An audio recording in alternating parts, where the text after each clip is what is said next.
Masobra 3,000 ka individual sa Negros Occidental apektado sang malayong tiyempo sang weekend. Sa Bacolod City, Pader, sang Burgos Public Cemetery narusda, yaring nagarat sa nga balita. Naglabot sa pulo KLGU sa Negros Occidental ang apektado sang baha dala sa mamunog nga ulan sang weekend.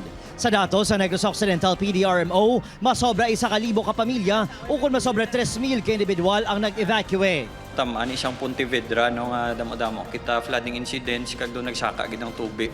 And may ara man kita recorded nga mga landslide incidents although wala man may nahalitan. May pilaman gatay-tay kag overflow nga nag-awas apang malasigman nga nagsubside.